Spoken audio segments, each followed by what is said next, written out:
আল্লাহ সুবহানাহু ওয়া তাআলার ভালোবাসার যে সকল আলামতের কথা নবী আলাইহিস সালামের হাদিসে এসেছে, তার মধ্য থেকে আমরা 4টি আলামতের কথা আজকে উল্লেখ করবো ইনশাআল্লাহ বিইذنিল্লাহ। তার প্রথম আলামতটি প্রায় বেশিরভাগ হাদিসের কিতাবে বর্ণিত হয়েছে, যে রাসূল করিম সাল্লাল্লাহু আলাইহি ওয়াসাল্লাম ইরশাদ করেছেন, আল্লাহ সুবহানাহু ওয়া তাআলা যখন কোনো বান্দাকে ভালোবাসেন তখন তিনি জিবরিলকে নির্দেশ করে বলেন যে অমুকের তার আমলের কারণে, তার চিন্তাধারার কারণে, তার চলাফেরার বিশুদ্ধ উপায় এবং পদ্ধতির কারণে আমি তাকে ভালোবাসি। আল্লাহ সুবহানাহু ওয়া তাআলা ভালোবাসাকে তখন জানিয়ে দেন, তখন তিনি জিবরিলকে নির্দেশ করেন তুমিও তাকে ভালোবাসো। তখন জিবরিল আসমানে ঘোষণা দেন যে আল্লাহ অমুককে ভালোবেসেছেন, তাই আল্লাহ নির্দেশ করেছেন ভালোবাসার, তোমরা তাকে ভালোবাসো। আসমানওয়ালারা অর্থাৎ ফেরেশতারা সকলে তার প্রতি ভালোবাসা প্রকাশ করেন। তখন আল্লাহ সুবহানাহু ওয়া তাআলা স্বয়ংক্রিয়ভাবে পৃথিবীতে যারা বসবাস করে তাদের অন্তরে ওই ব্যক্তির প্রতি ভালোবাসা সৃষ্টি করে দেন। বর্ণাকারী বলেন, আর যদি কাউকে আল্লাহ সুবহানাহু ওয়া তাআলা ঘৃণা করেন, অপছন্দ করেন, একইভাবে অর্থাৎ জিবরিলকে ডেকে বলেন আল্লাহ সুবহানাহু ওয়া তাআলা আমি অমুককে তার কর্মের কারণে তাকে আমি অপছন্দ করি, তুমি অপছন্দ করো। আসমানওয়ালারা অপছন্দ করে, তারপরে জমিনওয়ালা বা পৃথিবীবাসীও তাকে অপছন্দ করতে থাকে। এই হাদিস থেকে বোঝা গেল আল্লাহ সুবহানাহু ওয়া তাআলা যখন কাউকে ভালোবাসেন তার একটা আলামত হলো যে পৃথিবীতে বেশিরভাগ মানুষ বা সচরাচর তাকে যারা চিনে জানে তাদের সকলের ভালোবাসা তার প্রতি আল্লাহ সুবহানাহু ওয়া তাআলা সৃষ্টি করে দেন। নাম্বার 2, আল্লাহ সুবহানাহু ওয়া তাআলা যখন কোনো মানুষকে ভালোবাসেন, কাউকে পছন্দ করেন, সেটা আমরা কিভাবে বুঝবো? তার দ্বিতীয় আলামত হলো আল্লাহ যাকে ভালোবাসেন তাকে বিপদ আপদ দেন, তাকে মুসিবত দেন, তাকে কষ্ট দেন। এটা হলো একটা আলামত যে আল্লাহ সুবহানাহু ওয়া তাআলা ওই লোকটাকে ভালোবাসেন। এ বিষয়ে সুনানে তিরমিজির এক হাদিসে আসছে, রাসূল আকরাম সাল্লাল্লাহু আলাইহি ওয়াসাল্লাম ইরশাদ করেছেন, ওয়া ইন্নাল্লাহা ইযা আহাব্বা কওমান ইবতালাহুম, আর যখন আল্লাহ সুবহানাহু ওয়া তাআলা কোনো মানুষকে, কোনো জাতিকে ভালোবাসেন তখন তাদের পরীক্ষা নেন, তাদেরকে মুসিবত দেন, কষ্ট দেন, রোগে শোকে অসুবিধায় ফেলে নানাভাবে আল্লাহ সুবহানাহু ওয়া তাআলা তাদেরকে পরীক্ষা করেন। এই যে বিপদ আপদে ফেলে দেওয়া, এটা কিন্তু আল্লাহ সুবহানাহু ওয়া তাআলার ভালোবাসার একটি আলামত। ফামান রাদিয়া ফালাহুর রিদা ওয়া মান সাখাতা ফালাহুস সাখত, আল্লাহর এই দেওয়া পরীক্ষায়, কষ্টে যে ব্যক্তি সন্তুষ্ট হয়ে যায়, আল্লাহর ফয়সালাকে মেনে নেয়, ফালাহুর রিদা, তার জন্য আল্লাহর সন্তুষ্টি অবধারিত হয়ে যায়।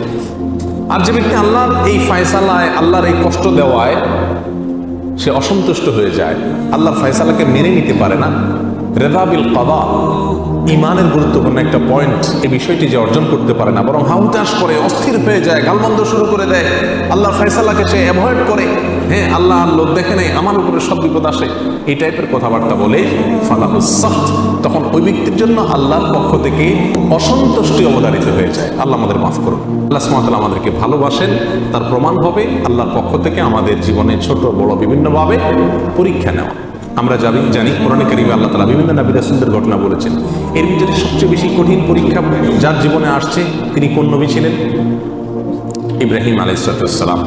ইব্রাহিম আলাইহিস সালাম সম্পর্কে আল্লাহ সুবহানাহু ওয়া তাআলা কোরআনে কারীমে একাধিক জায়গায় বলেছেন কি কি পরীক্ষা নিয়েছেন। ওয়া ইয ইবতালা ইব্রাহিম, যখন আল্লাহ সুবহানাহু ওয়া তাআলা ইব্রাহিমের পরীক্ষা নিয়েছেন, ইব্রাহিমের পরীক্ষা আল্লাহ তাআলা নিয়েছেন। কেন ইব্রাহিমের পরীক্ষা নিয়েছেন? আল্লাহ তো ফেরাউনের পরীক্ষা নেন নাই, আল্লাহ তো বলেন না আল্লাহ নমরুদের পরীক্ষা নিয়েছেন, আল্লাহ এটা বলেন নাই কোরআনে কোথাও যে আল্লাহ আবু জাহালের পরীক্ষা নিয়েছেন, আবু লাহাবের পরীক্ষা নিয়েছেন। তারা তো স্টুডেন্টই না, তারা তো আল্লাহর বান্দাই না, নেককার বান্দাই না, মুমিন বান্দাই না, যার কারণে তাদের পরীক্ষা নেওয়ার প্রশ্ন নাই।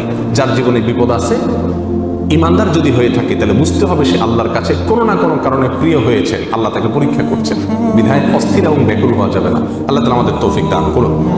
তাহলে দ্বিতীয় আলামতটি আমরা পেলাম আল্লাহর ভালোবাসা। তৃতীয়, আল্লাহ যখন আমাদের কাউকে ভালোবাসেন তার আলামত কি? এটা বড় জটিল আলামত, বড় কঠিন আলামত। তার আলামত হলো আল্লাহ সুবহানাহু ওয়া তাআলা তাকে দুনিয়া থেকে দূরে সরায় রাখেন, দুনিয়ার সাথে মিশে হাবুডুবু খেয়ে একাকার হয়ে যাওয়া থেকে আল্লাহ তাআলা হেফাজত করেন। আমাদের অনেকে আমরা দুনিয়া চাই, পদ পদবি, অর্থ কড়ি, প্রভাব প্রতিপত্তি, কেনা চাই, আমরা সবাই চাই এগুলা, কিন্তু আল্লাহ সুবহানাহু ওয়া তাআলা কিছু মানুষকে ভালোবেসে এগুলো থেকে দূরে সরায় রাখেন। সে চাইলেও ব্যাটে বলে হয় না। আল্লাহ সুবহানাহু ওয়া তাআলা তাকে দুনিয়া থেকে পরিকল্পিতভাবে বাই প্ল্যান, ইচ্ছাপূর্বক আল্লাহ সুবহানাহু ওয়া তাআলা সরায় রাখেন। কেন? তার জন্য ওই জায়গায় গেলে ক্ষতি হবে।